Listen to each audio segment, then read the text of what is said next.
is here. All right.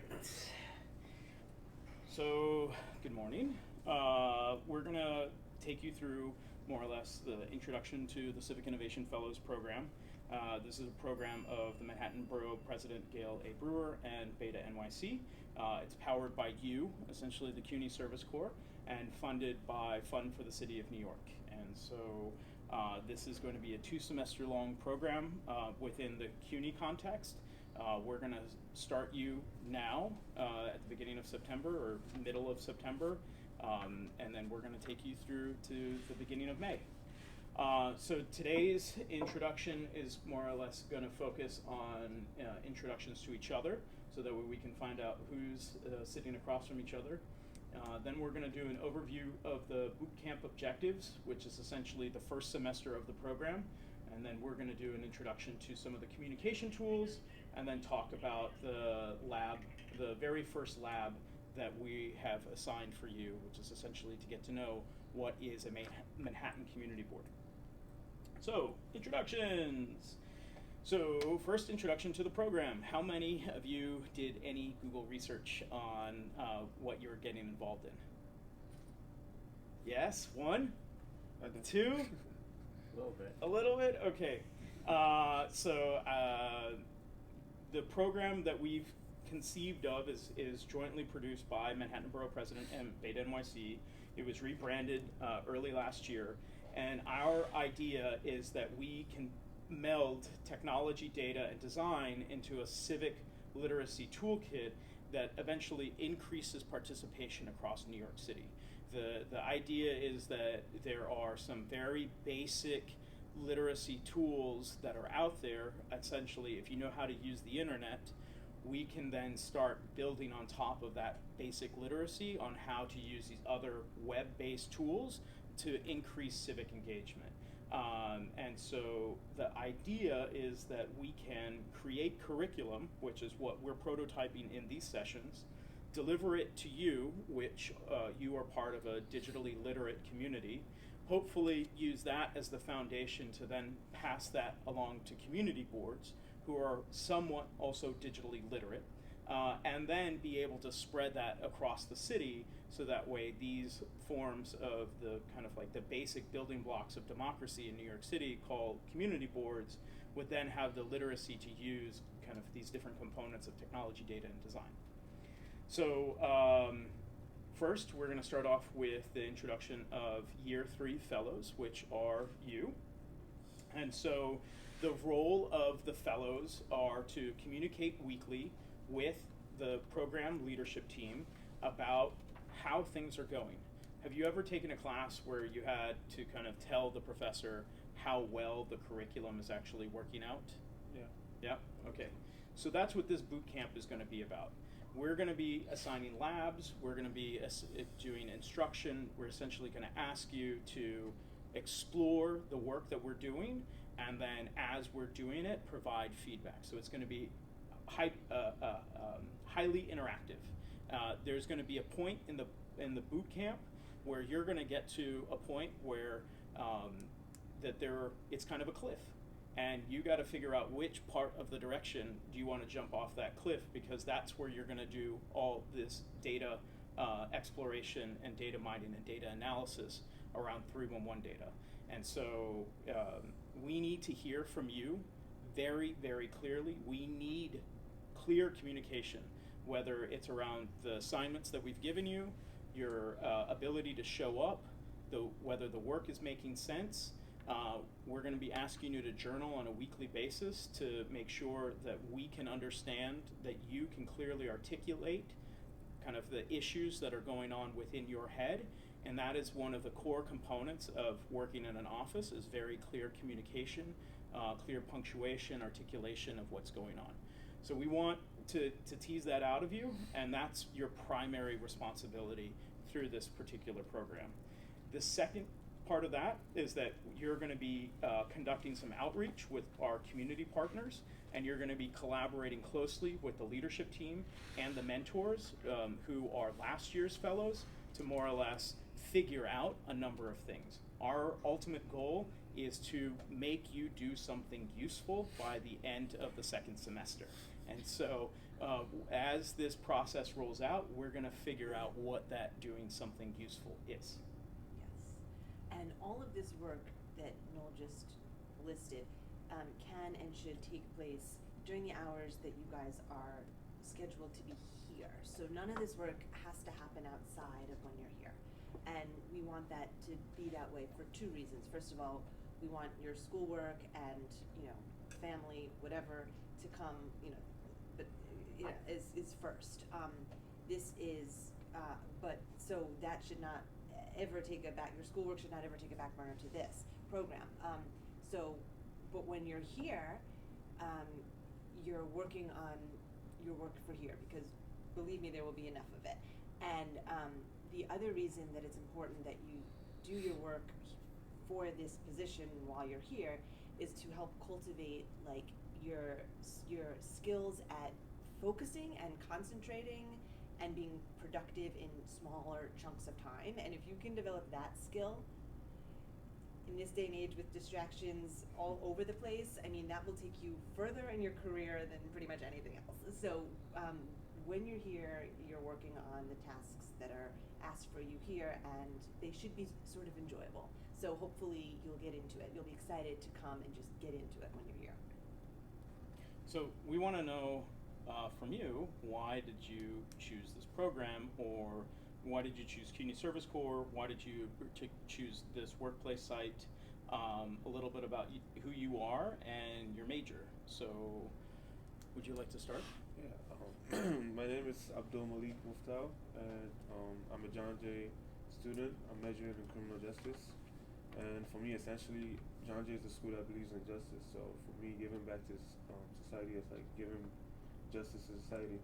That's why I chose this program. And for choosing this site, I'm interested in data analysis, and now we live in the world of technology. So I feel like it's relevant to know how to use technology to analyze data as well. So that's why I chose this site.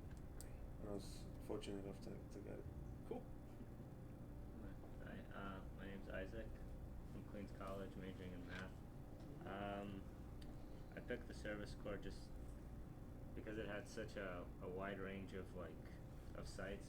I thought it'd be good to help me find out what I want to do, what my interests are, the way they match.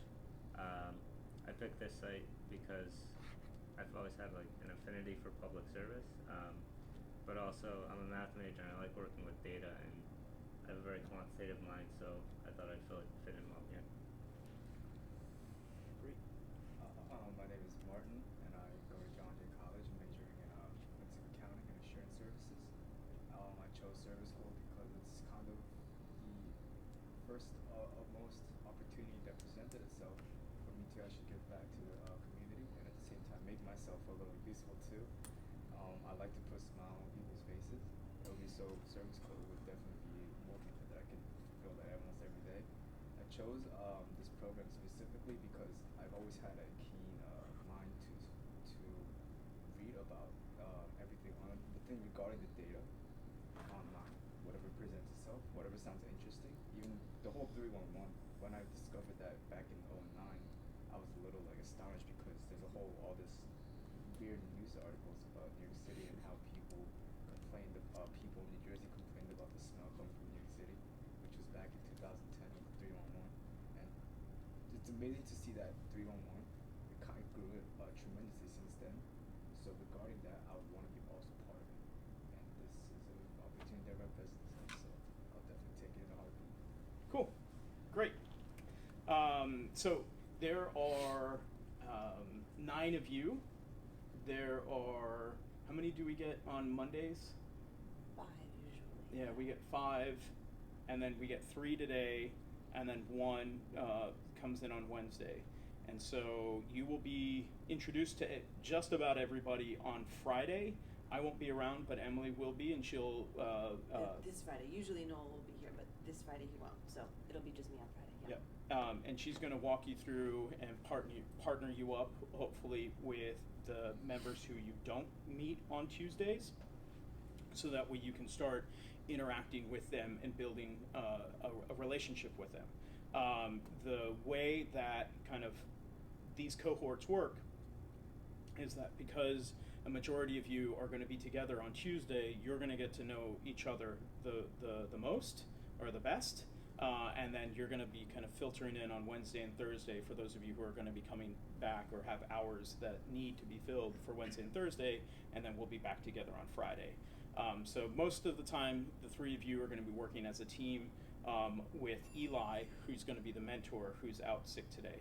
And so he will help kind of guide you through the different types of exercises that will be assigned to you starting on Tuesdays. And then the other mentors, their role is to help you, guide you through the same data and same labs that we've come up with on Wednesday and Thursday. And then together, all of us, mentors and staff, will be around on Friday. So in regards to mentors, their role is to work with us, Emily and I, to really ensure that you produce the best work that you can possibly do. The mentors we have selected are the students who really understood. Last year we had a lot more questions than we had answers. We made it up as we went along. We're kind of doing that this year too. But they really excelled at understanding how to communicate the issues that they had, the problems that they had, and were able to figure out the kind of the where we were within the context of the assignments and ask the right questions to then solve for the problems that we were giving them. And so we see them as really experienced individuals because they have done this for 2 semesters. Shalom, who goes to John Jay, actually worked with me over the summer as part of the CUNY summer extension program. And so I feel really, really comfortable having you work with these mentors to help you figure out all of the different assignments that they have. Their job is to hear your complaints and work with you, complaints or problems, and work with you to solve them, to figure them out, and then pass feedback up to us on how well you're performing. We do that because we do this as a boot camp. The first semester is done as a boot camp, and then the second part is a field deployment of sorts. And in that field deployment, you're going to be representing not only CUNY Service Corps, but you're also going to be representing Gale Brewer's office, as well as BetaNYC. And we want to make sure that when we assign you to the right field placement, that you're going to be your aptitude and your skills are best suited for that deployment. I will also warn you that last year not everybody graduated. And so the mentors are designed to kind of ensure that everybody has an opportunity to work through the boot camp phase of things and will be in a position to be in the make it to the field deployment phase. If something should happen and through the course of this program and the mentors realize that some of you are not capable of being in this program, we'll reassign you to another job site within the Manhattan Borough President's office. But just, don't be scared. This is not a tough program. Once again, the mentors are here to help Emily and I understand your ability to work, and they're also here to help you kind of come up to speed as quickly as possible, so that way your aptitude in the skills that we're training you will help you succeed through this program. So there's 4 mentors. 3 of them will stay on after the boot camp. Bruna, who goes to Queens College, who's also a math major, I believe, or a finance major. Economics. Shalom and I think Eli both go to John Jay, and I think Muhammad goes to Brooklyn Tech. They're all either juniors or seniors. They did this program for 2 semesters last year. They all have really amazing backgrounds and life stories. You should try to engage with them and understand where they're coming from. because they're really remarkable individuals, and we hope that we get to know you as well as we've gotten to know them. So, any questions about the mentors and how they integrate with the work that you're doing? So how will they, will they be, I guess, specifically assisting us or kind of shadowing over us? Both. They will be shadowing the work that you're doing. So in the boot camp phase, there will be a series of assignments to review a Manhattan Community Board. They did this last year, and they have done the exact same thing with all of the other community boards outside of Manhattan. So during this boot camp, we've assigned them one community board to review in the same way that you will be reviewing a community board. But they already have done all of this, so they have the expertise, and they will be able to kind of guide you through that process and to show you what we're looking for in that data evaluation of a Manhattan Community Board. And then in the kind of like in the professional development world, they will you will shadow them in the context to make sure that what our expectations are met, and so they will help guide you along the process of the things that we're looking to accomplish this year. Does that make sense? So we realized that last year we asked a lot from the CUNY Service Corps without having a lot of time to give the personalized instruction and the personalized engagement that the CUNY Service Corps members really deserved. And so this year we've worked with a funder to help bring back some of the students to help build a stronger relationship. Our idea is that the students that excel this year, the year 3 fellows that excel this year, could be brought back as year 4 mentors and help guide the next generation of CUNY Service Corps students that would come in the next year. And so, we want it to, y'all are roughly within the same age bracket, but we think that everyone can kind of like pull the line forward and bring everyone forward 1 year in front of the other.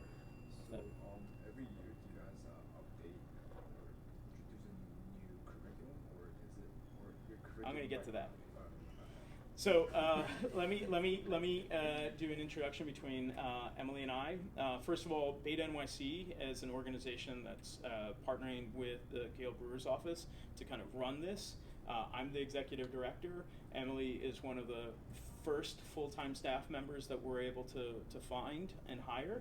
BetaNYC is a civic organization that's dedicated to improving lives in New York through civic design, technology, and data, and that we envision that an informed and empowered public can leverage kind of these technical skills that we're all playing with to hold government accountable and improve everyone's economic opportunity. And so we started off as a meetup. I and a bunch of other friends kind of would meet up on a monthly basis, and we would hang out and we would talk about these things. And over the years, we've professionalized ourselves. In 2013, after Sandy, we found an opportunity to become a nonprofit organization through the Code for America Brigade program, and since then have matured to the point that we are a nonprofit organization run by volunteer leaders. Emily is part of the volunteer leadership team, and there's like 10 others that meet on a pretty regular basis to host events, to outline programming, to develop conferences. And so, we continue to be a really passionate group of technologists and designers and geeks in their own right who are wanting to use these professional skills to think about New York City in the 21st century. And so with that, before I continue, I want to let Emily introduce herself. Okay. Hey guys, so let's see, I met Beta for the first time in 2014 when I was working on my PhD, which I just finished actually at Cornell, in city and regional planning. So you'll be meeting another person from the Manhattan Borough President's Office who will be working with us sort of regularly. His name is Lucian, and he's the urban planner for this office. So there's a lot of that kind of comes into play here in general, because land use and zoning and all those issues are largely what the Manhattan Borough President's Office sort of has to deal with. So that's what my background field is, and I met BetaNYC in 2014 when I was doing my research in Brooklyn. I was looking at some movements, some grassroots movements that were going on in central Brooklyn, like specifically in Crown Heights, regarding historic preservation and affordable housing. And I wanted to work with the rent stabilized data that I was finding online to better understand what was happening in the neighborhoods that I was looking at, in terms of, where were the rent stabilized units and where were they potentially being threatened, because this is a huge issue. I don't know if you guys know about this at all, rent stabilization, and what that it's the key source for affordable housing in New York City, and it's sort of a threatened body of housing. And we can talk about that at some other point, and hopefully we will.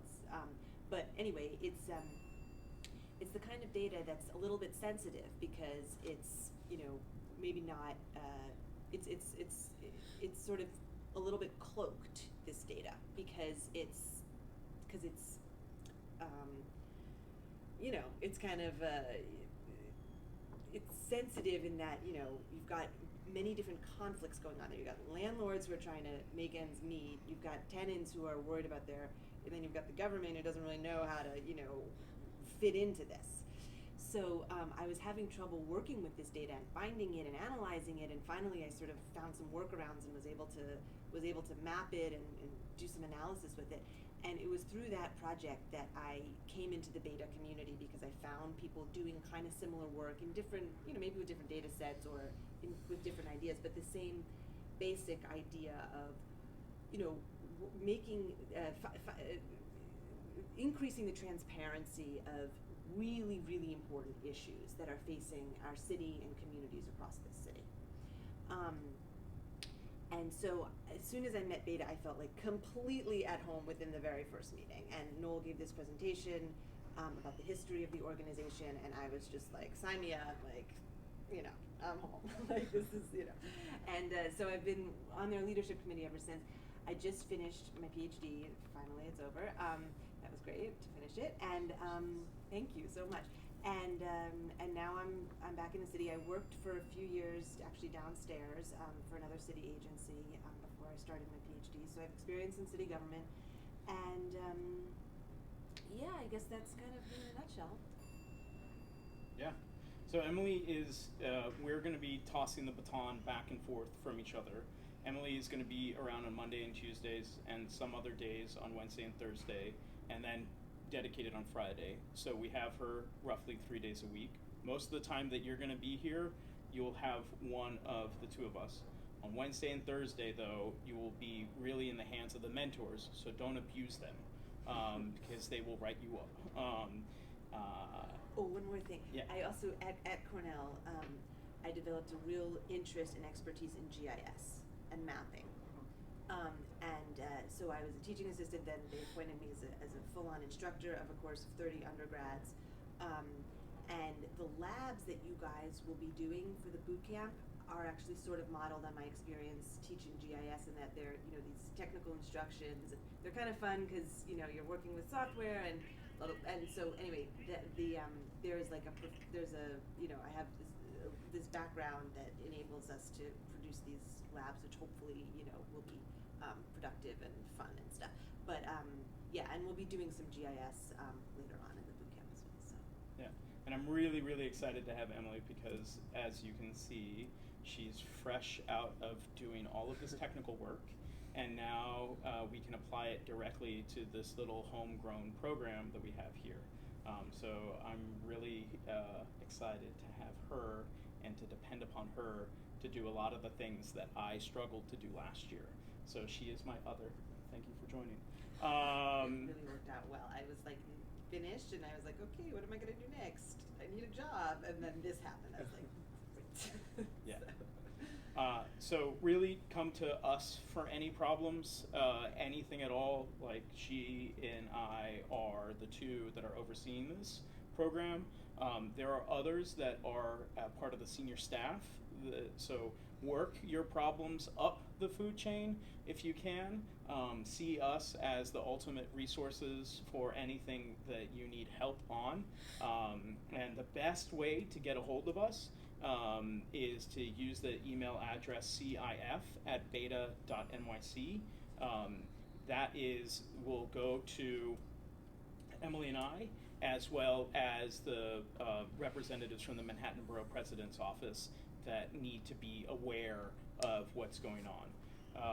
Just the responsibility of this particular program and your job placement is split between two organizations, which is the Manhattan Borough President's Office and BetaNYC.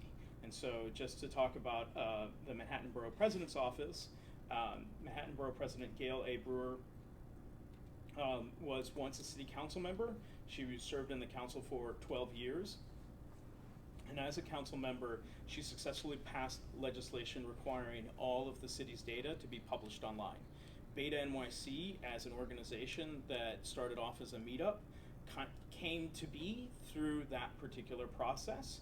As the advocacy for the city's open data program came about, we realized that there was this huge opportunity and that there were these elders in the city that shared our desire to get data liberated or to get data in a machine readable format out there. And Gale was one of those elders, and she is one of the best elders that we could have in New York City. I call her the city's civic tech fairy godmother, or the open data fairy godmother, because she really understands kind of the policy side of things as well as the opportunity side of things moving forward. And she was the chair of the council's technology committee in 2002. And while she may appear to be your grandmother, she really understands these particular issues that we as the next generation really find critical to operations of government in the 21st century. And so as her role as the borough president, you'll get to meet her and see her staff on this Friday. Well, you get to meet some of her senior staff on Friday, and you'll get to meet her in a few weeks. But her role is essentially to advise the mayor on issues in regards to their borough. New York City has 5 boroughs. Each borough is considered technically a county. And within that, they operate as a county executive to the chief executive of the city, which is the mayor. And so Gale's responsibility is to advise the mayor on issues within Manhattan. And that comes down to all land use items within Manhattan, right? So as Emily was talking about, we're talking about land use, which land use is this concept of how do we use the land underneath us, right? We're on the 19th floor of 1 Center Street, right? There's probably about 10 more stories above us. All of this building is regulated through zoning, which says how tall the building can be, how far the setbacks can be, and because we live in a very densely populated city, a majority of the city falls under very strict land use restrictions. And Manhattan, because it is the most dense populated county or borough of them all, has some of the most complex issues that exist. And so there's this thing called ULURP, which is the Unified Land Use Review Process, which is the foundation of what community boards and borough presidents go through. And essentially, when we talk about community boards, they come through community boards and eventually go through the Manhattan Borough President's Office, the program, or the other program director, Lucian. His responsibility is help to review all of those land use applications and to see where they go. And so this is one of the primary responsibilities of the Borough President's Office, is to look at land use applications within the city of New York.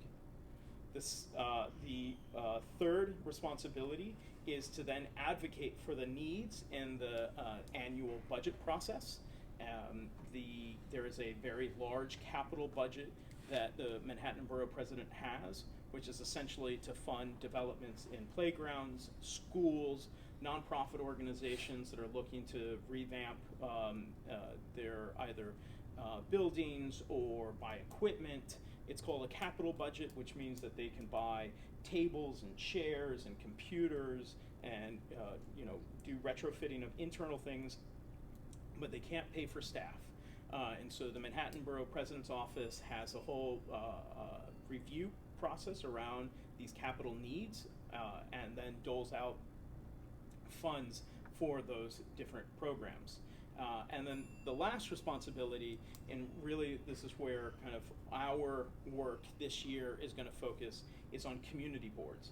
And community boards, the city has 59 of them. Their responsibility is they're the local town councils. They're the local little city halls. All three of you live in New York City? Yep. So all three of you have a community board. And liquor licenses, massage parlors, hair salons, issues around bike lanes, parking, new buildings, new construction. Historic preservation, you name it. It all goes through community boards. Right. And the Manhattan Borough President's role is that they appoint all community board members. Now there's an agreement between city council members and the Borough President's Office, so as community boards come up, which are roughly staffed with 50 volunteers, 25 of them are nominated by city council members. The other 25 are nominated by the Borough President's Office, but the appointment of all 50 are done through the Borough President's Office. And so the Borough President has a unique level of influence and power when it comes to community boards. Their role here in this office, as we'll talk to Lucian and as we'll talk to some of the community board liaisons, is really to help make sure that community boards operate at their utmost ability, that they have the most capacity, that they can do the data crunching, that they can do some of the GIS functions, that they can be looking at policy, that they could be looking at all of these little detailed things that a community board may not have the technical resources to look at. This office, as the Manhattan Borough President's Office, comes in and uses their skill set at a higher level to ensure that community boards can answer some of those more detailed questions. Any questions about the Manhattan Borough President? So regarding when you're talking about the budget process, I was wondering how transparent those information would be to us. Well, to the general public, the meeting. So you can apply. Manhattan Borough President's Office has an online application for the budget, and through that budget process, you can use the Freedom of Information law to find out what type of applications have been made. The transparency within the budget process normally happens in the awarding of the budget, and you can see all the different organizations and how much money that they've been given. So within our duties as analyzing data, we won't be, I guess, tapping into that field? No.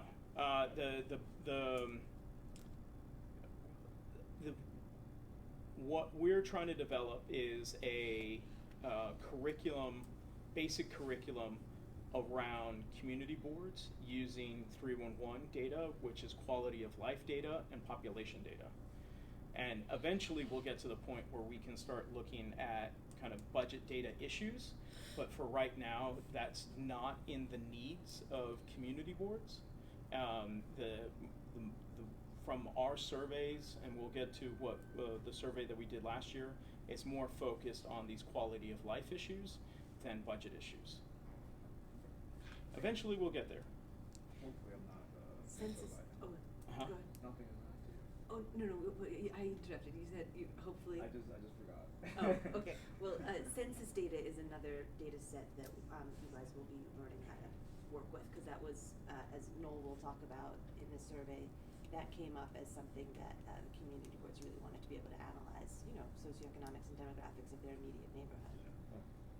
And Right now, I mean, we are at the building blocks of what data does a community board need to run their monthly meetings, and the budget process happens on a yearly basis. And so we are literally looking at the foundation. We've done the excavation last year. We've kind of made the blueprints of what we want to do. And so this year is that we're starting to lay the actual foundation of the bricks and mortar to build up a better program. And budget is kind of like on the second story of the house, and we're still down on the foundation level. So the Manhattan Borough President staff, who you meet on Friday, Aldrin is the Deputy Borough President. This program in general is a brainchild of his, and Will Colgrove, who is no longer at the Manhattan Borough President's office. And he came up with the idea that let's use really intelligent students from CUNY, let's train them, let's put them to use in this office. And so he's really excited about this program and seeing this program grow and develop. And he's really passionate about seeing young people, young adults, if you can call yourselves young adults if you're in your 20s, but to see undergraduate students work their way through the professional process to really be guided and mentored into a professional environment. And so that way you can then, you join the workforce at a way that is, you're not having to do a lot of on-the-job training, but that you're guided and that you know what is needed to work in an environment, to excel in one of these types of environments. And I know that as myself, that's a very difficult thing to happen, and sometimes you screw up and you get, you feel like a failure, but you didn't know what not to do. You just did what you did, and nobody was there to guide you. And so we're here. Aldrin sees that. He loves kind of helping build up new leaders. It's a real honor to have Aldrin kind of be a guiding hand in this program. Jessica is the chief of staff. She's Gale's right-hand lady. Those two are the senior staff members in this office, and they're both excited to see this. Jessica also comes as a former principal and a school teacher, so she's been excited to see how we develop this curriculum and how it works. Lucille is in charge of the community board liaisons, and so she's the point person in regards to dealing with the deployment phase and outlining some of the issues that we're going to face. Lucian is the office's part of the office's land use team, and he's really technical, he's really geeky, he knows how to do software programming, but he also knows the ULERP process. He manages and maintains some of the data from the Manhattan Borough President's office, and he's kind of our like technical liaison, and he's moving in to a role that's more focused on policy. He also oversees in that policy world, he oversees the small business policy issues that are very core to the city's economic program.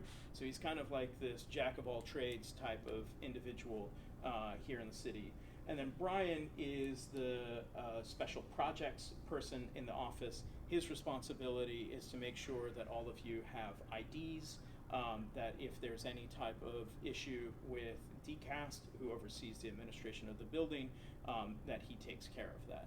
And so you'll really be interfacing with Brian around the issues around building access, as well as understanding, I think on Friday, the expectations that this office has for its interns.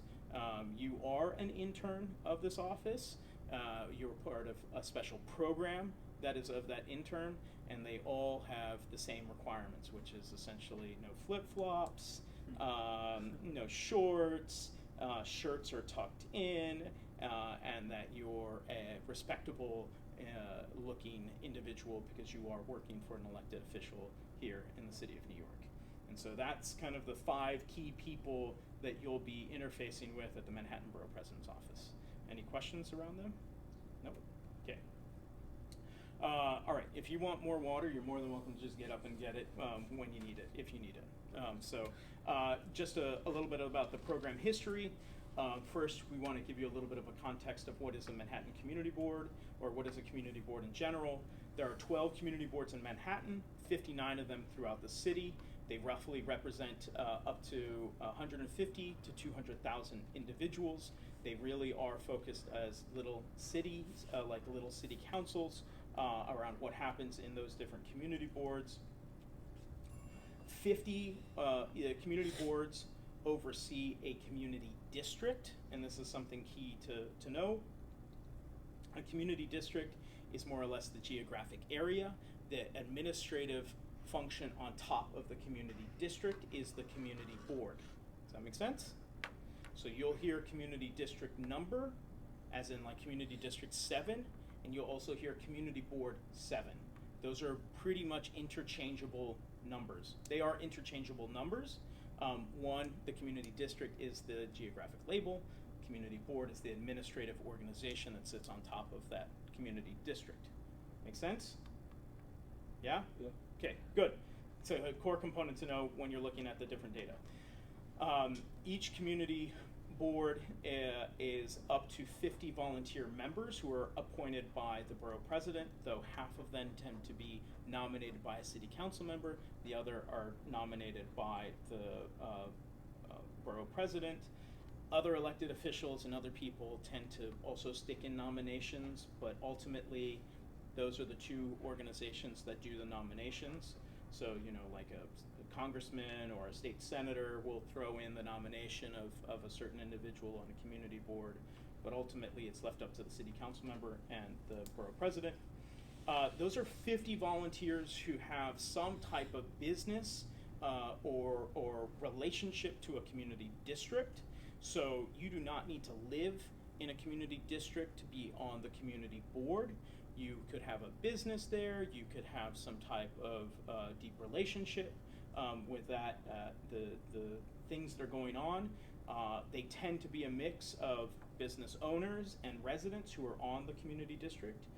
You do, as far as I know, you don't need to be a U.S. citizen to be on a community board because it's a volunteer position.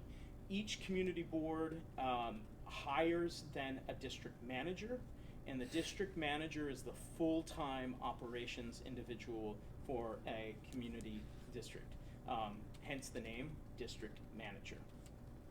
A district manager then hires out the rest of the office, and so most community board offices or district, what are known as district offices, have at least 2 to 3 people in Manhattan. And most of their funds for the operations goes to the staff, and those staff then take care of the following responsibilities. Got all that? Okay. First is land use and zoning, as we talked about the specific issues around zoning. When it comes down to the city budget, is understanding and assessing a neighborhood's needs in regards to what needs to happen within a community. So let's say PS 110 needs new bathrooms in their school, and you know, parents have essentially, because we don't have school boards, the you know, community has addressed the fact that this public school needs new bathrooms because they're dilapidated, they're from the 1950s, and they're falling apart. So that's a capital improvement. So parents go to the community board and say, you know, we need this addressed on the budget, and the community board essentially puts it in the city budget process, then puts that as a line item. You know, PS 110 needs new bathrooms. Community concerns, whether they're noise complaints, traffic problems, noise issues, bike lanes, parking, potholes, you name it, that's out there. Massage parlors that obviously seem to be doing who knows what, not to pick on massage parlors, but any type of community concern, these are the things that a community board more than likely has a sub committee or a task force focused on that. So if it's business improvement, like making sure that leases are protected, affordable housing working group, commercial storefront working group, Safety, public safety, parks. transportation. Yep. All of them. They have subcommittees and they meet once a month as well. So if you wanted to, in your community board, go to every meeting that you could for your community board, you could go to like 10, 12 meetings in 1 month. So, yeah, because they have a general meeting every month with the whole shebang, and then these subcommittees meet. And part of when I was in Brooklyn doing my field work, I went to as many meetings as I could because that was a really good way for me to learn what was going on that I was looking at. And so I went to these meetings, and they are pretty fascinating. I encourage you guys to figure out what is your community board and go to them if your schedule permits it. Not to mention, I think it could benefit your insight into this project, but they're also just interesting. I mean, such characters, that show up at these things and present and argue and, I mean, passion, because these are their neighborhoods, and many of the people in the community boards, have been appointed or go to these meetings because they really, really, really care about their neighborhood, and so that comes across, and it's it makes you think about the importance of these things and their potential as well. Yeah. For improvement, which there needs to be a lot of. Yeah, I mean, in a city as dense as New York, who really cares about what happens on particular street or avenue, right? What happens at that intersection? It's a bunch of passionate neighbors, and they have a venue, right? Amazingly, New York City has a venue to take care of these street corner, street level neighborhood issues, and that's a community board. In some of the research that we'll put you through is to look at the history of community boards, and their story grows from, like, oddly enough, a number of experiments in hyperlocal democracy. And so when you hear kind of like the national arguments that are currently going around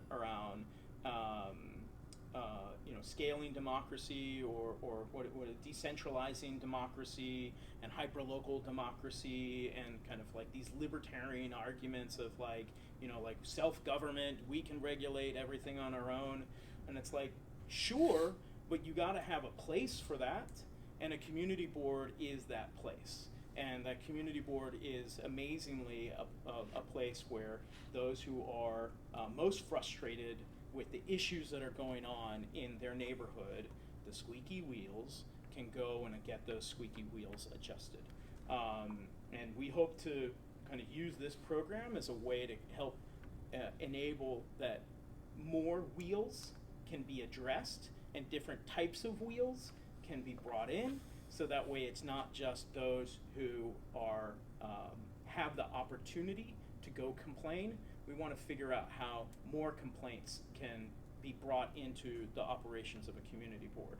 And so the last responsibility that most community boards choose to provide is this thing called constituent services. Have you ever heard of constituent services before? So have you ever called up a city council member, a borough president, community board, or state senator, an elected official before, and asked them a question? I did. You have? Yeah, Mark, State Council. Okay. I just asked him regarding the city about.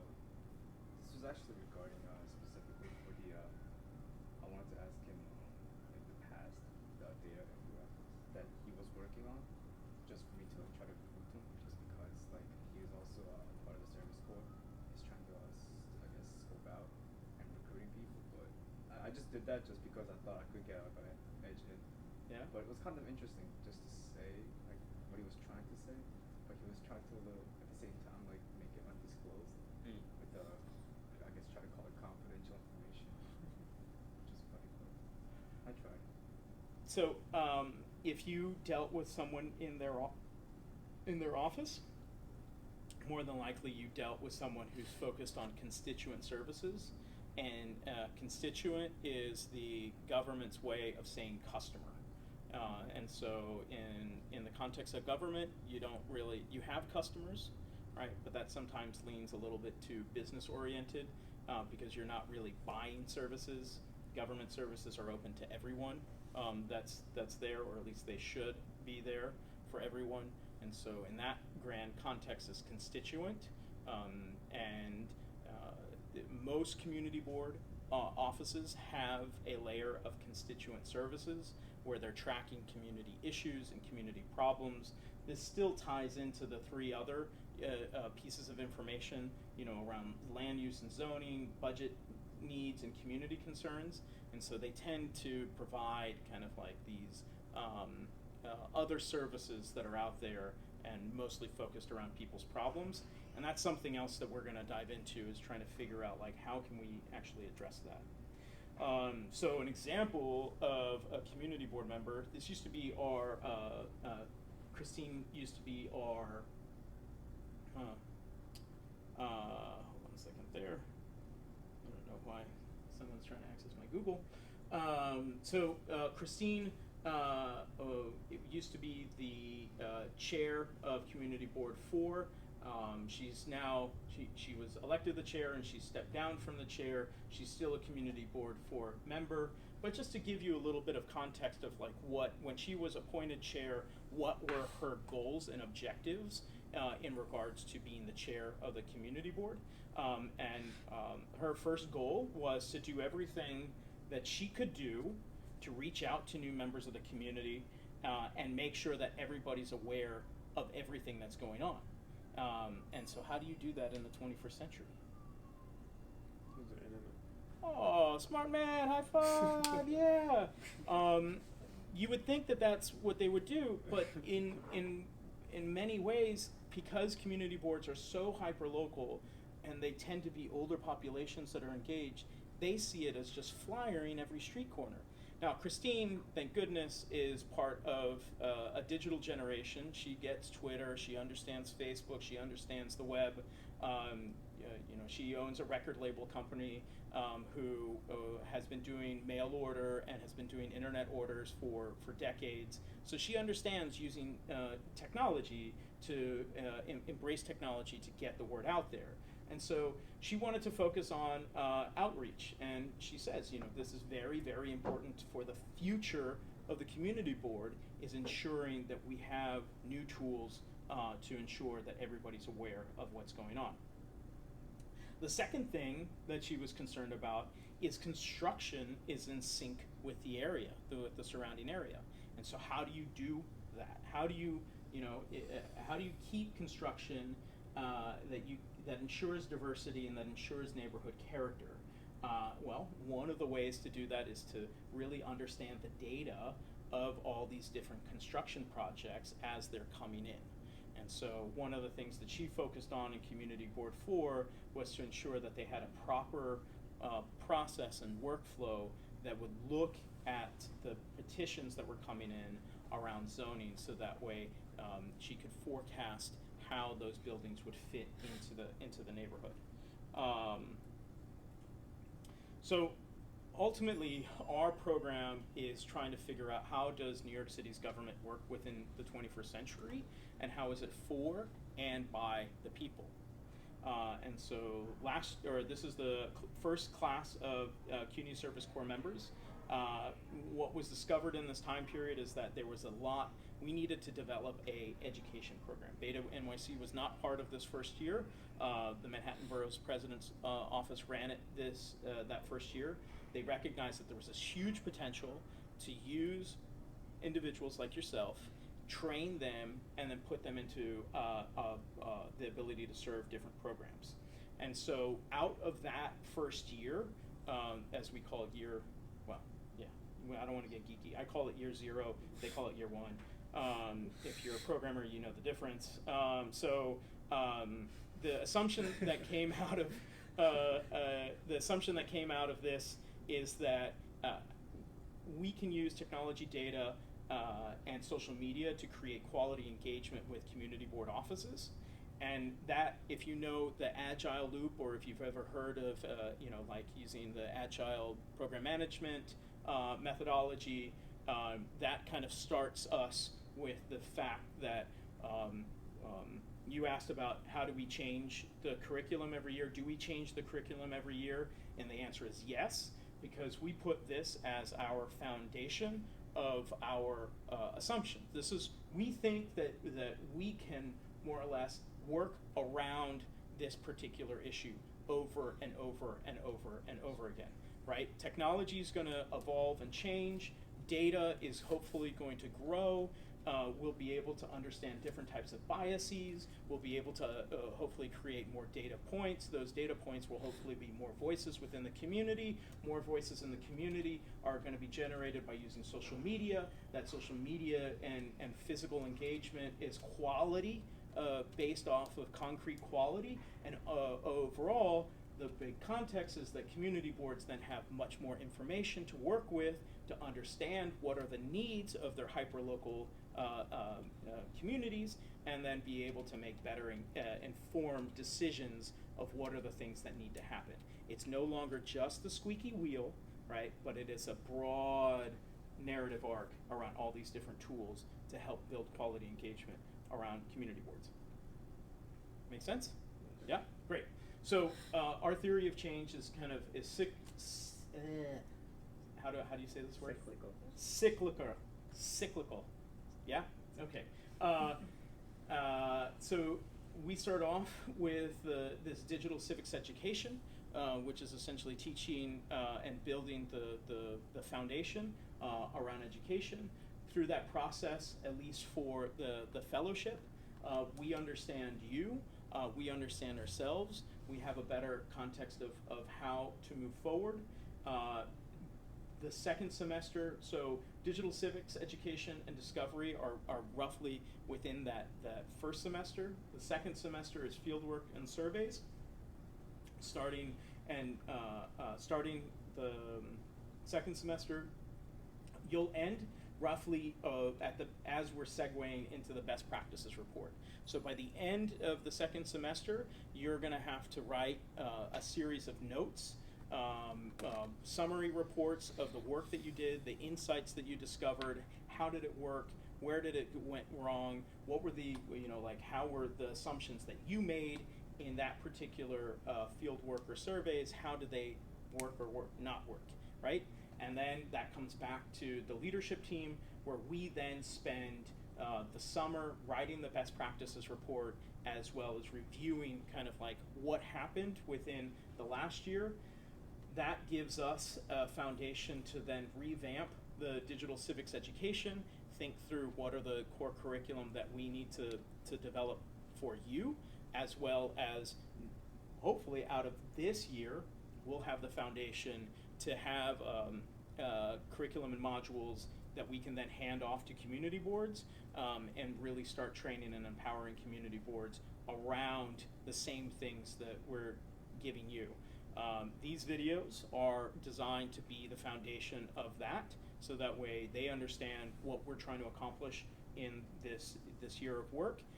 When we get to the technical side of things, those are the things that we're going to be giving and sharing out, hopefully as little modules, so that way anybody in the city can kind of grab those little pieces of hour, 2 hour long video, watch it, and then understand how to comprehend 3-in-1 data, how to then use Excel, how to use Carto as a mapping application, etc.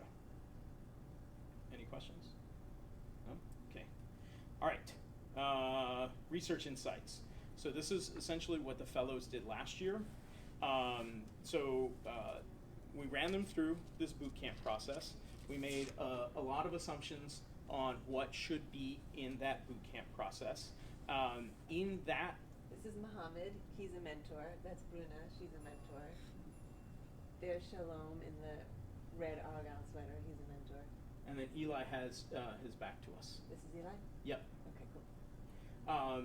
And so, through this boot camp, we tested out their ability to communicate.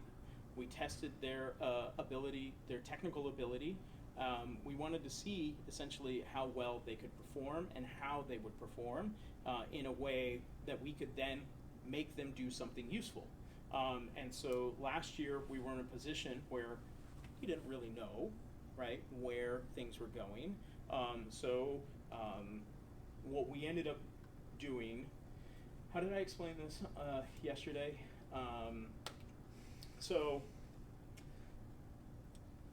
we knew where we would like to see things go, but we didn't necessarily know how to get there.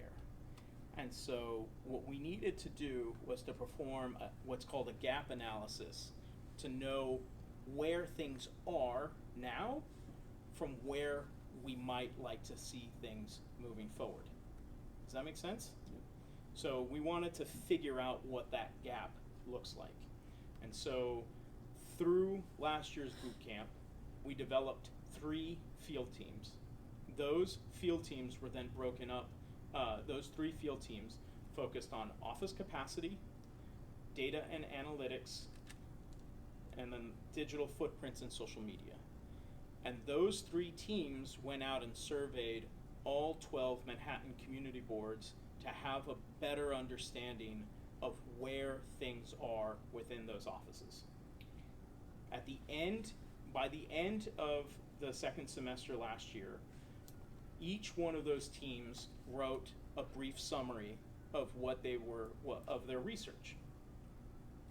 And within the office capacity side of things, we discovered that community boards and their offices are best situated to become community centers around civic technology. They are best located because they know the issues that are happening within their community. They can hopefully see the data and see the hyperlocal issues, that they can be these venues where data trainings or where technology and data and design meet the road within a community. That community board offices could be these little community centers that host training and that host the different types of engagement. To get there, community boards need faster internet. We recognize that there was one community board whose internet was 10 megabits, all the way to another community board that had 150 megabits. And so if you're expecting a community board to be operating with Google Docs or live streaming or to be hosting and doing online applications, the community board office internet needs to be increased. There's a grand desire to have community boards live stream or record video meetings or meetings and have them record meetings. And there's 8 to 10 meetings a month. Every subcommittee, every task force has some type of meeting. And so if we want to increase transparency around community board actions, they're going to need dedicated equipment to do that. And lastly, the community boards all asked for constituent relationship management software, a CRM. Have you ever heard of a CRM? No? Okay. You know your address book, right? Yeah. Everybody keeps an address book. It's some type of digital address book, hopefully. Yeah. Yeah? All right, well, an address book is your personal CRM. It keeps name, address, email, telephone number, Twitter account, maybe some information about that individual, their birth date, family members. Well, that is, in essence, a CRM, whether you want to call it a customer relationship management, a constituent relationship management. In the operations of business, they also, they're platforms to track issues, they're platforms to track how many times somebody has contacted the office. There are these broad tools that enable you to understand what your relationship is with somebody. So within the office capacity, these were the issues that we discovered. They could become community board offices could become technology community centers. They need faster internet to get there. They need dedicated equipment if we want them to increase their transparency. And ultimately, there needs to be some type of CRM tool that helps community boards kind of track community needs in a better way. The data and analytics team discovered that data trainings on US Census data and 311 service request data need to be done. Community boards have the desire to analyze their own community data, but they need someone to kind of help them walk them through analyzing that data. in regards to trainings, they also need the tools and understanding of the tools that are out there. So Microsoft Excel or GIS and other databases and data sets that are out there that help them have a better understanding of what could be done. And some of that is what we're essentially prototyping this year. And ultimately, there was a desire for community boards to have a central platform or portal or email list of some sort where they can share those best practices back and forth. So that way, if Community Board 8 is exploring something in 311 data, Community Board 5 can see how that was done, and they can share the little pieces back and forth and create a Reddit or like a Hacker News of some sort that enables them to just share information, and they can go back and look, how did you do census mashup with 311 data. So those were the three things that the data and analytics team, more or less trainings, but specific trainings around data, skills-based training, and then a tool to share those best practices and insights. Can you even, I'm sorry, Yeah. can you even personally ask data from a district? Like, hey, do you guys keep a certain spreadsheet of, your past years of data or something, and I kind of want to, or I believe it's necessary for my project or something? That's a great question. I think for the most part, the community boards do not really collect in any sort of systematic way their own data. That's my interpretation, or my understanding. I mean, in general, that statement is correct. In some community boards do take data, like Community Board 1. So the resources for every single community board are different. And so Community Board 1 has someone in their office who works for CUNY. I believe it's CUNY or PACE. Maybe it's PACE because it's like right across the street. And he gets his students, or they get their students, I'm not sure if it's he or she, they get their students to come into the community board office, and last year or the year beforehand, they did a sidewalk survey. So they went out and had these students go out and survey every little telephone booth, mailbox, newspaper box, had them go out and survey the street vendors, bike racks, and catalog all of that. And so the professor who's also working for the community board has that methodology, knows how to collect that information, and essentially taught Community Board 1 how to collect that type of data. But that type of surveys is not uniform in every other community board.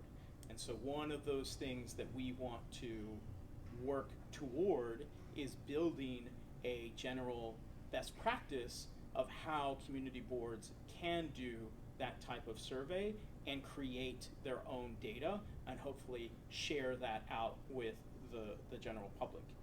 Your first lab will be around building a data set, and we're going to show you how to slowly come about to build that type of data set. But that's a methodology, that's a practice, right? Like in the same way that you're developing your skills is not uniform to community boards across the city. Make sense? Okay. Yeah. But if you found that your community board did have some data, you can ask, sure, you can ask for it. And they may have that data in an Excel spreadsheet, right? And they're willing. I mean, just to say, they may have that in an Excel spreadsheet, and that's something that it may be shared on a Dropbox account, or they have one computer that has that Excel file that people go in and edit and update. Most constituent databases, constituent records that we found that people were tracking was in an Excel spreadsheet. And that doesn't, you can't really share Excel amongst 5 people until, this last year when Microsoft released OneDrive, which allowed multiple people to look at the same Excel spreadsheet, right? Google Docs allows for multiple people to be in the Excel spreadsheet. But as soon as you do a format or a filter or a sort, that changes it for everybody. And that's not a good database model. But it's also just a nice thought about this idea of asking for data, because a lot of the time what's just out there is, you know, kind of the lowest hanging fruit, and actually the most interesting stuff is actually what's not out there. So it's a good thing to think about, that you can ask for data if you think someone might have it. And one of the things that BetaNYC talks a lot about are something called FOIL requests, which is the Freedom of Information Law. And that is a law that was passed in the 1970s, I think.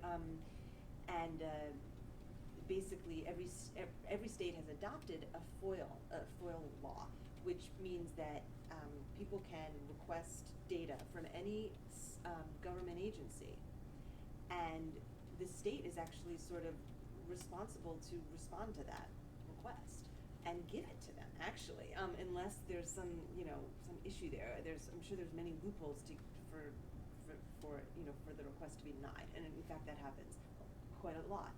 But at the same time, there's a written law in place, for that to happen, and people make use of that all the time. I made use of that for a presentation I gave at BetaNYC and as part of my dissertation, and it was like I requested data and I got it, and it was easy, So how long? It was actually like a week, and then the data just arrived. So I mean, that's just one tiny example. I mean, millions of people file FOIL requests successfully. Or maybe not millions, I don't know how many people, but anyway, it was a good question, because it's a good thing to keep in mind. So the third team that was out there used open source methodologies to figure out what needs to happen around digital footprints and social media. And so from Do It, the city's Department of Information Technology and Telecommunications, the desire was for website content trainings. Most community boards have a website. Most of those have the websites provided by Do It, and the Do It tool for a content management system is fairly cumbersome, and so most community boards wanted trainings to increase that digital literacy. Community boards also wanted a uniform content management system that's mobile first and easy to use, which means that when I use it on my cell phone, when I go to the community board website, it actually displays for the fact that I'm on a smaller screen versus that I'm on a desktop. Once again, an issue around constituent relationship software came up around the fact that community boards want to be emailing, they want to be tracking the relationship that they have via email, Twitter, Facebook, etc., and that they want this one particular tool to kind of help them manage that interaction. Constituent relationship management software enables individuals to express a number of issues, that these are the issues that I have, and then community boards can then send out emails based upon that particular issue. And lastly, community boards said that they wanted social media trainings to help improve their understanding of social media, so that way they feel comfortable doing all different types of online engagement. So the objectives for this year, these are the things that we're going to ask you to do. So within the boot camp, which is what you're engaged in right now, is that we want you to have a tighter integration with the Manhattan Borough President's Office, which means that we're going to be meeting here for all of our boot camp sessions. This room is dedicated to us, so that way when you come in, this is going to be your office, and throughout the course of the boot camp, we're going to be engaging with the office around different types of trainings and different types of issues. Second to that is that you now have an alumni class, which are the mentors that are going to be helping you learn the same things that we taught them, hopefully quicker, and that we're going to give you more skills. And those skills are going to be harder skills, not harder as in complex, but like these are the data skills that you'll learn how to take away. How many of you have taken an Excel class? As in a course? Yeah, yeah, a dedicated class on Excel. It's just one course. Just one course? Yeah. So you know sums, you know how to do pivot tables? Pivot tables, yeah. Yep, and did that class like pretty much focus on pivot tables over and over and over? That was like after we learned pivot tables, that was like the only thing that we kind of focused on after. Yep. Pivot tables very, very useful. Yep, So that's essentially what we're going to take you to. So we're going to take you to the point where you know how to understand Excel, an Excel sheet, and then from there we're going to teach you pivot tables, and then once you understand pivot tables, the world is yours. And a lot of data analytics and data manipulation first starts at understanding what is tabular data, and then how to pivot or how to flip that tabular data into some other summing or averaging function. And that averaging function is more or less pivot tables that we're going to start working through. And then from there, like, you can move on to more complex applications like R or what else? Well, I mean, there's statistical software like Stata and stuff like that, but I think R is kind of the best, considered the king of open source statistical software right now. So. Yep. So we're gonna teach you kind of like all of those basic building blocks of how to do that data analytics, and we need to figure out, like, that's one of the core components of the boot camp, so that way we have a better understanding of what it takes to make people digitally literate around data. And then the last thing that our objectives are to really understand your ability to communicate, your technical ability, and one of the core components around what we call civic hacking, or in the civic technology community, which is kind of like this collection of ideas, is collaboration. So we're going to ask you to work with each other, which is a critical component to solving the problems that we're engaged in the 21st century. You have to work with each other. You have to figure out how to negotiate and how to communicate and to do problem solving. You know, in the world that you're in today, there are search engines, right? That search engine is going to more than likely take you to a blog post or to a forum post.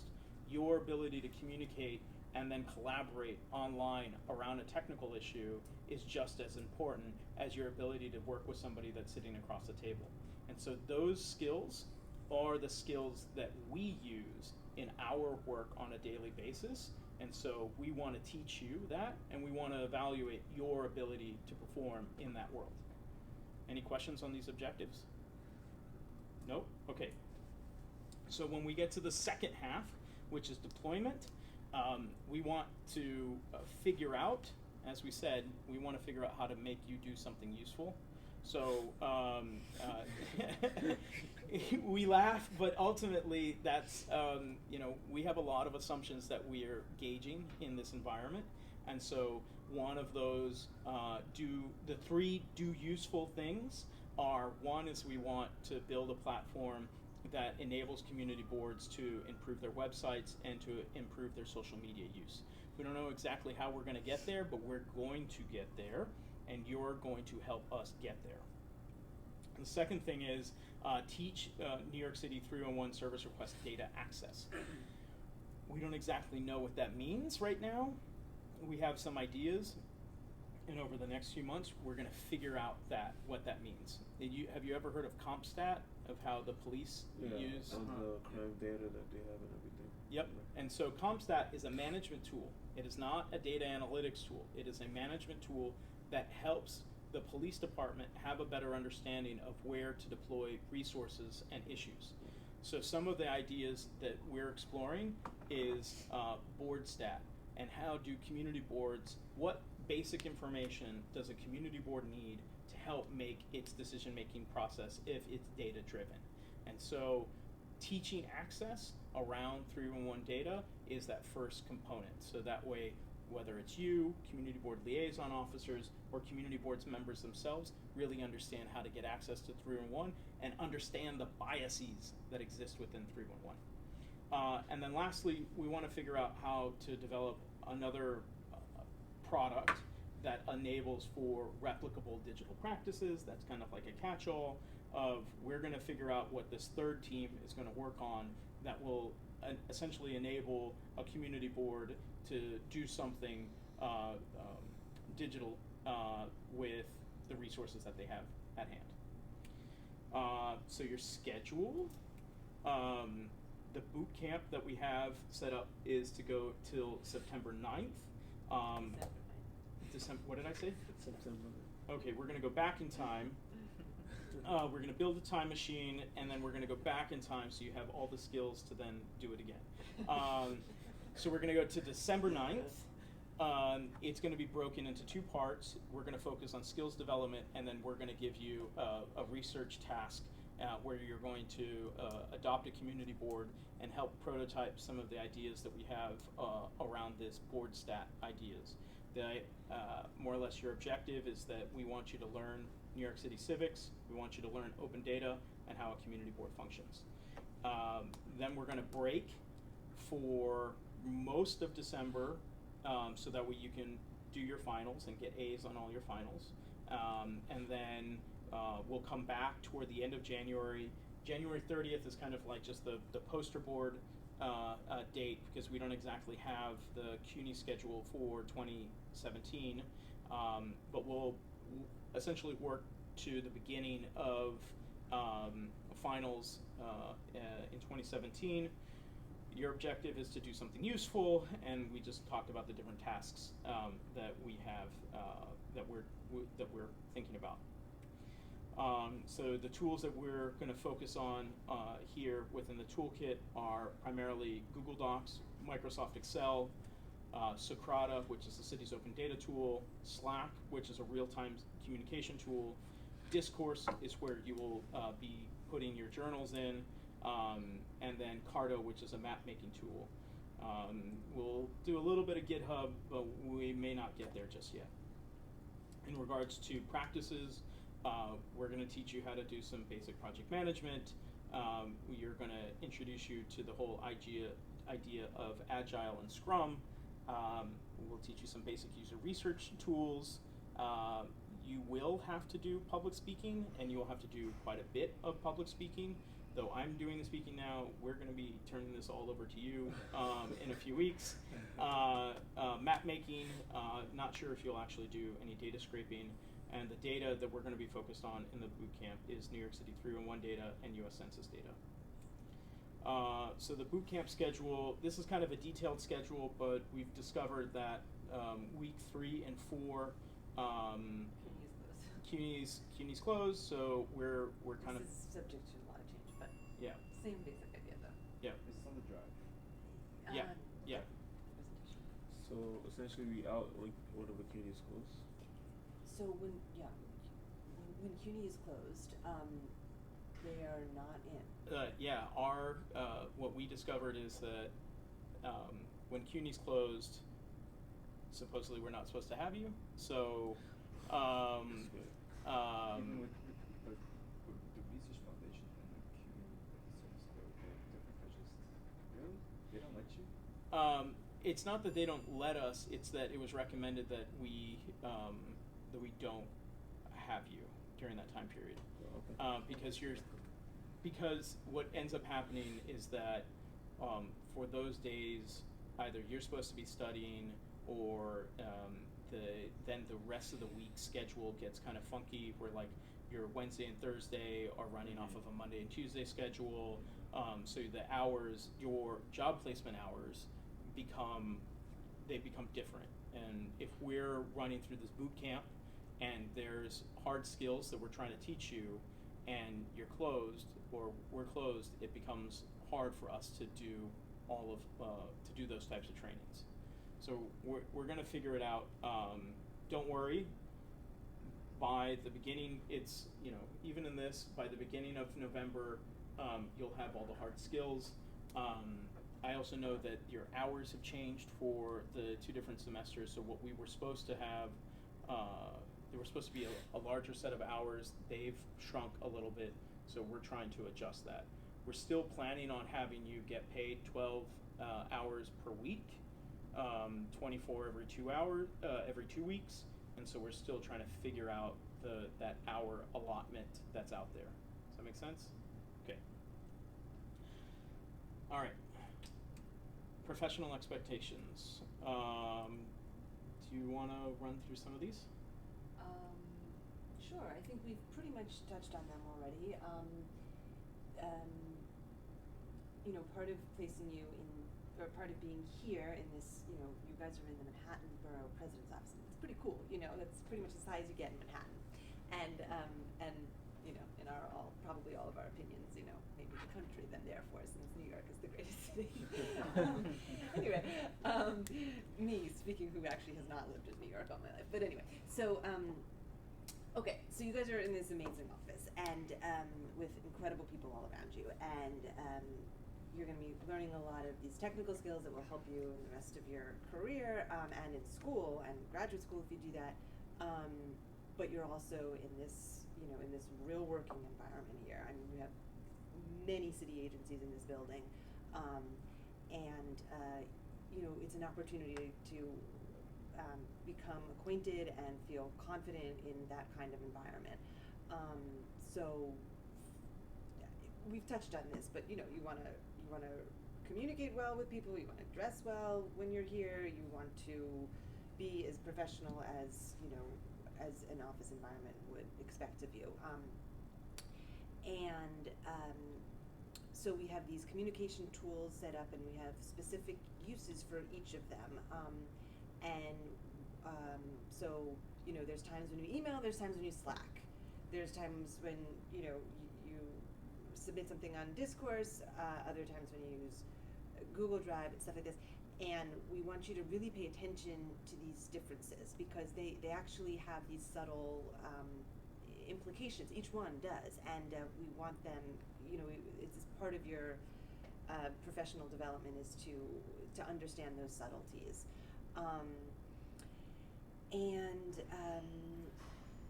Yeah, we need to work like well as a group. I mean, this whole idea of collaboration and community is really important, like also just like ethically to the mission of BetaNYC and to government in general. You'll hear the word community like more than you can even handle while you're here, and that's going to come from both that you're working with community boards, but that also BetaNYC represents a civic tech community, and that is like really important to its overall mission and ethical standpoint. The idea of, you know, of people working individually is just totally antithetical to what Beta is about. And you'll see in some of the readings that you guys do on like what is civic hacking, you'll see that come up again and again. And it hopefully it will be inspiring to you. The idea of like, and also just looking at where you guys come from in your backgrounds, the diversity that we have here in terms of your backgrounds and your interests also makes this idea of collaboration and community all the more important because it's that interdisciplinarity, it's that very interdisciplinarity that will create the most innovation and the healthiest kind of products and environments. Like if you can think of an analogy to like, you know, places where there's a lot of biodiversity, you know, those are the most healthy environments in the world. And when it comes to people working together, it's sort of the same idea. And the different angles and insights that you guys have are going to help make the project, you know, as good as it can be. So, yes, we just want you to take this really seriously. Gale Brewer is an amazing woman. Noel has been in with her for years now, and they have a real relationship, and she's really counting on Noel to, you know, to deliver. And I'm not sure if you have picked up on this yet, but he is a force of nature. And is going to, you know, really work super hard, as am I, to, you know, to see this project, you know, work out well. And there's really no downside to working hard for it. You know, you don't have to take it outside of your hours here. So, you know, while you're here, let's just do the best that we can and be as present as we can, and then the results will be, you know, will be as good as they can get. Yeah. So. Thanks for that. The one thing I want to focus on is a code of conduct. We're all professionals here, and you know there's going to be a lot of people with a lot of diverse experience. One thing I really enjoy about this program is the diversity of the individuals and the schools and the backgrounds that everybody has. And so I want you to make sure that you understand and respect everyone, regardless of wherever they're coming from. And really understand that, you know, we have, BetaNYC has a code of conduct. This office has a very strict enforcement in regards to equal opportunity and equal employment and discrimination. And so, you know,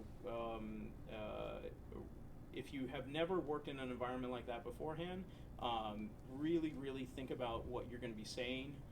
Think about the jokes that you're making. Think about like kind of your actions, and before you say something, think about it. If you are anywhere worried about how it might come out, and if you do say something and somebody feels uncomfortable about it and they say something to you, respect it. Don't just laugh it off. That's not cool. Like, obviously we're all here to respect each other.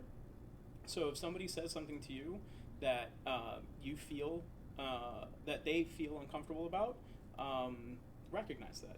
If you can't say that to somebody else, if you feel uncomfortable telling them that you feel uncomfortable about what they've said, come talk to one of the mentors. Come talk to Emily and I.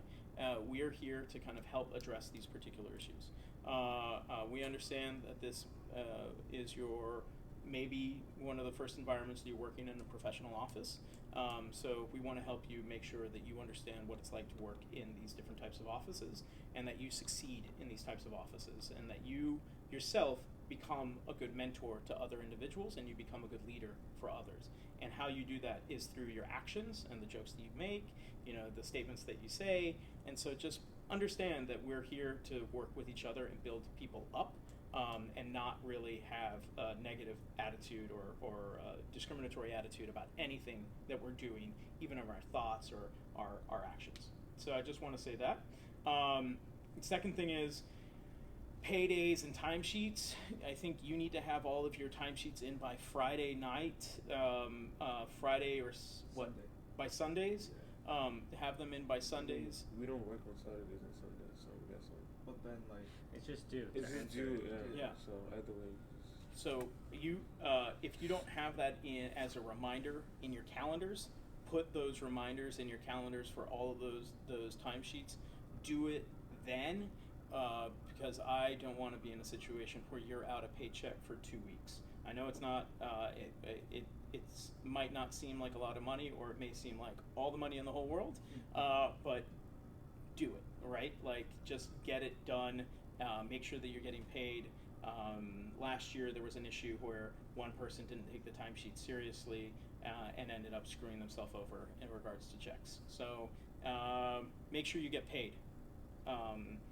Tools for communication, as Emily said, we're going to focus on this in a little bit, but just to kind of like break these things down, email is for external communication, unless it's private and something that you need to, you want to discuss privately. You can also use Slack for this, but the expectation is that if you're out sick, or if you need to take care of something and you're not able to come into the office, I don't want to have a private email sitting in my inbox, because there are several people who are working to administer this program. Email cif@beta.nyc.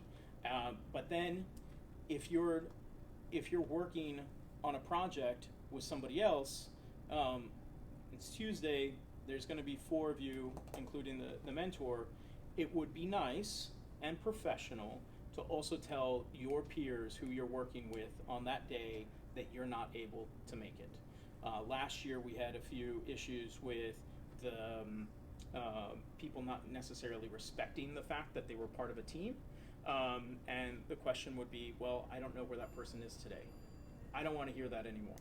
I thought that was a very rude way to engage with the professional expectation of other team members. So if you're out sick, and you need to, or if you need to take care of something and you're not able to make it for the day, make sure that you send an email message to CIF, and then also make sure that you communicate with your team members. Slack is a tool that we implement for real-time communication, so we're going to be sharing links, we're going to be sharing kind of like pieces of information back and forth. There's a number of channels in Slack, in the BetaNYC Slack, around general, and there's some other project working groups.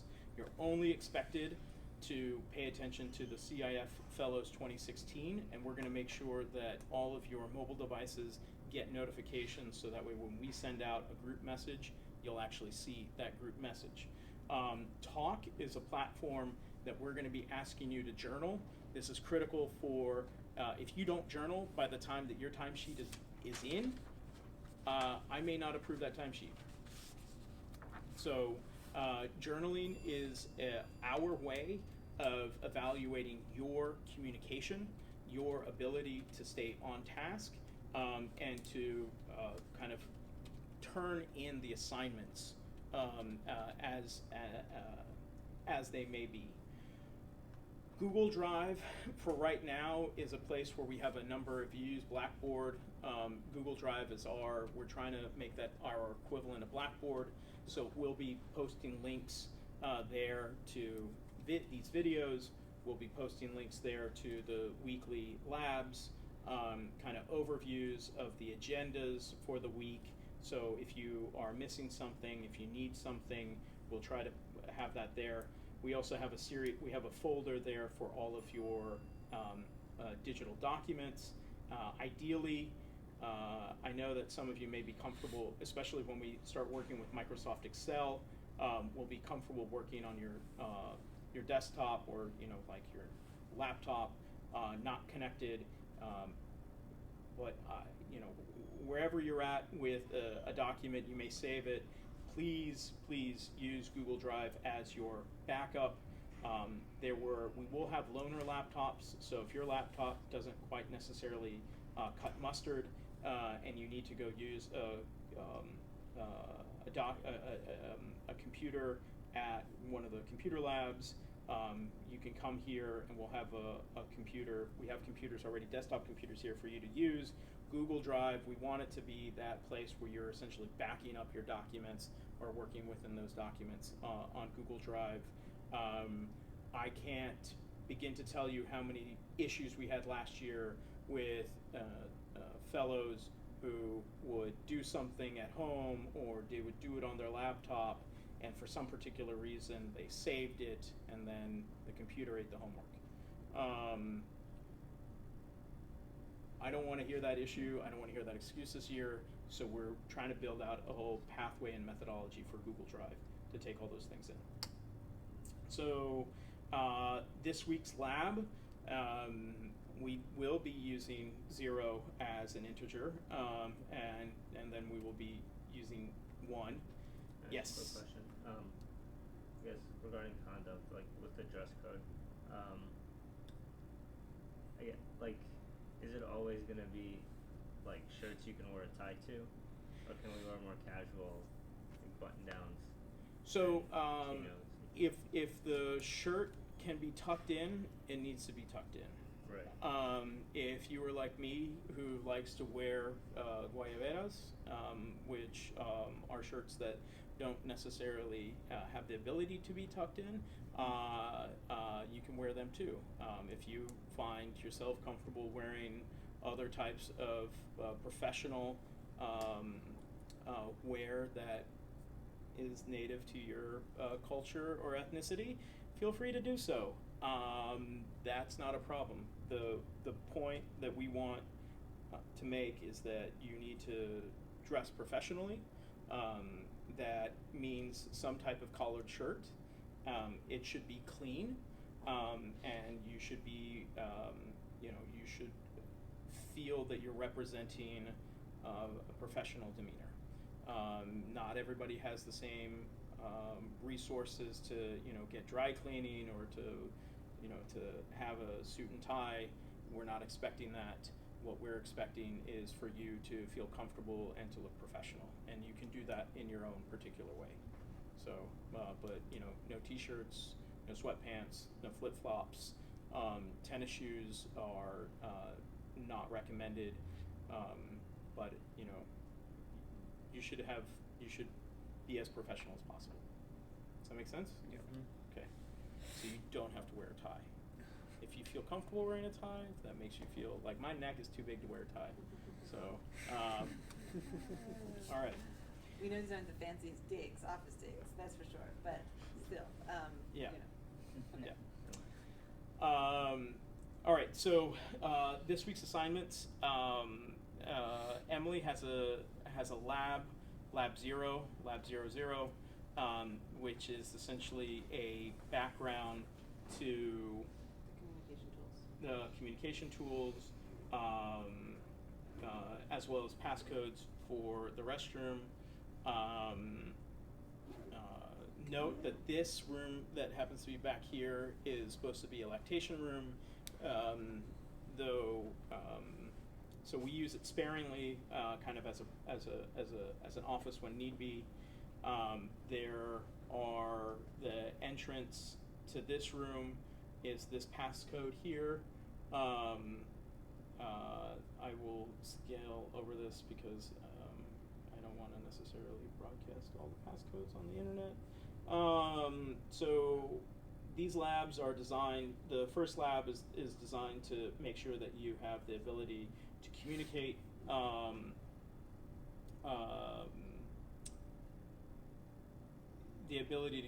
online. So this lab 0 will teach you how to make sure that you're connected on Slack. And what else? Discourse, you've added them all to talk, so they should get in there and drive and email and there's a few things to just the lab takes you through a bunch of different steps. You may know of some of things already. Another principle of BetaNYC is there really are no stupid questions, so just in case, you may not know how to do a comment in Google Docs, that's fine, now you do if you read this lab.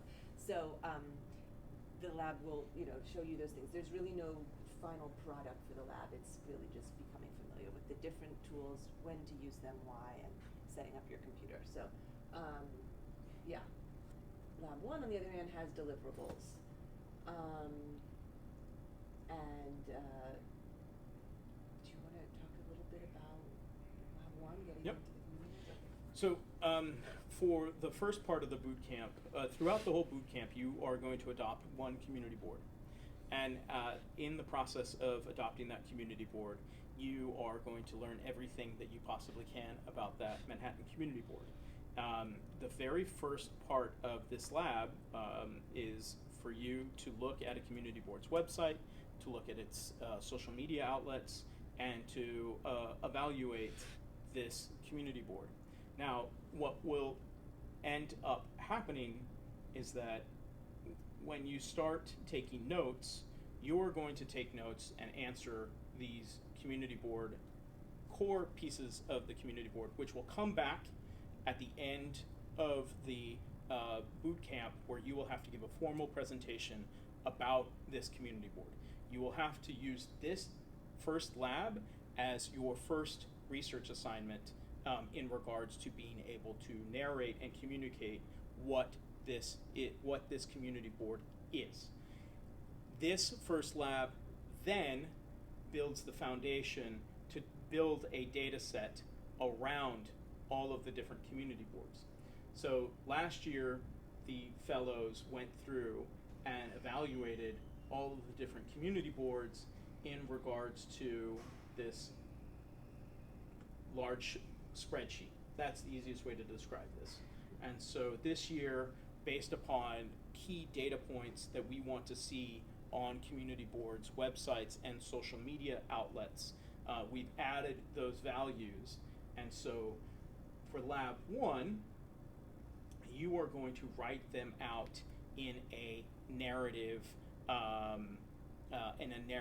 manner, right? So what are the community board's boundaries? What are its neighborhoods? What is the community board URL?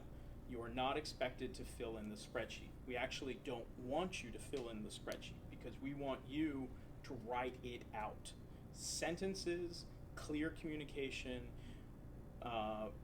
proper grammar, periods, commas, apostrophes, semicolons if you're into semicolons, Oxford commas. We love Oxford commas. So write these things out because we're going to evaluate the very first thing that we're going to do is we're going to evaluate some of your communication and be very clear whether or not you are respecting our time to read all these things, right? The mentors over Wednesday and Thursday, for those of you who come in on Wednesday and Thursday, will actually help you answer some of these questions and give you a better understanding. So, do either of you come in on Wednesday or Thursday? Yes, I do at 12. Okay. Wednesday at 12, Thursday at 9. Okay, great. And the two of you? I'm coming in Fridays. Okay, so the two of you don't come in on Wednesday or Thursday. Okay, so then on Friday, we will break for essentially office hours, and on Friday, the responsibility will be to work with some of the mentors, potentially your Tuesday, who has, hopefully you have worked with one of the mentors on the day beforehand, and work together to answer some of these other questions and how they should be. So lab 1 is this whole list of questions that we want you to fill out first before getting into the survey. This survey is due at the end of Friday. We have confidence that you will be able to do this before the end of Friday. Your community boards. Malik is number 12. You're CB 12. Okay. Got it? Malik is that's how you like to be called, right? Yeah. Okay, great. I have 2 first names. That's too long, so I just go by Malik. That's fine. I have one first name with 2 pronunciations. So, Oh. yeah. All right. Isaac is number 6. Isaac 6. And Martin, you're 3. So lab 0, you should be able to. Do we have the intern computer passwords on here?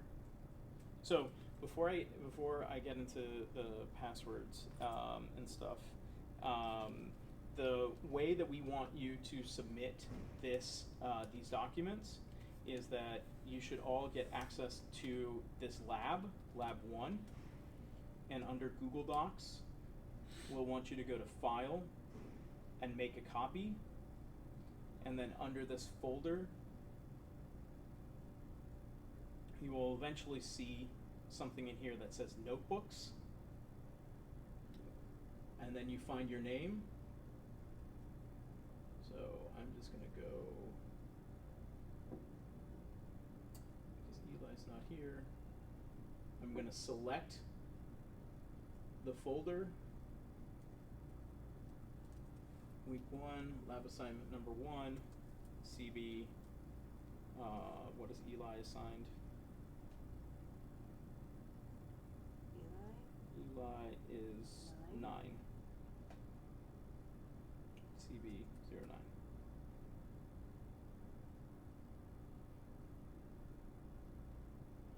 And then now, if I was Eli, I can go ahead and start answering these questions directly in here. Community board 9. Boundaries are, and you start filling it out in here. So we want you to do this in Google Docs, because we're trying to, as part of this lab, is not only learning about community boards, but it's also figuring out how to use Google Docs. Any questions? You made a nice point yesterday about it becoming data when you enter it into the survey. Yeah. Do you want to mention that? Yeah, so what you're doing here, you're going to create data points. Ultimately, we're going to take this laundry list of survey of community boards, right? Which is going to be, this is one of our objectives that we're building out this year, is a complete understanding of community board websites across the city and their social media. We want to find out who's doing the best. We want to figure out like how many of them have all these different data points. And so when you sit there and you do the research, you're eventually going to turn that research into a data point. that make sense? Right? You're going to sit there and you're going to find a website URL. That website URL, when you say this website URL is X, will eventually become a data point for us to then do a analysis on. So we can then do a sum of all of the URLs that are here and find out everything that is HTTP and everything that isn't. We can find all of them that are HTTPS's and the ones that are not. So through that whole process, we want you, there's a guide essentially that describes what all of these different components are. Eventually, this is why we want you to be working with a mentor, because a mentor has already done this in a way that we want the data points to be. So yes, no, yes, no. There's some contact names. Do they have that on there? If not, some community boards, surprisingly enough, we're in the 21st century, don't even have websites. Yeah, which is shocking. There's 200, up to 200,000 New Yorkers that have issues that are being decided upon them, and there's no digital component to know what's going on in that neighborhood. Crazy? Someone's too cheap to pay for a website hosting. They don't even have to pay for it. The Free city, website, the city provides it. Oh, expensive. So What are you doing? exactly. So when you write out this narrative, you're beginning the process of creating data, because once you've then done the research, we're then going to ask you to turn it into a very clear, summarized data point. Yes, no value, right? Maybe yes with some, NA for not applicable because there's no website. So that's what we're going to ask you to do. Those are the first two lab assignments. You pretty much have the rest of your time here till 1 and 2 to get those things done. I'm going to turn off the video here. We can talk about getting you access to the intern computers, and we'll go from there. Yeah, and IDs. And IDs. But you want us to start bringing back the next time we come back, right? Ideally, yes. Yes. Okay. Cool. Great. Thanks.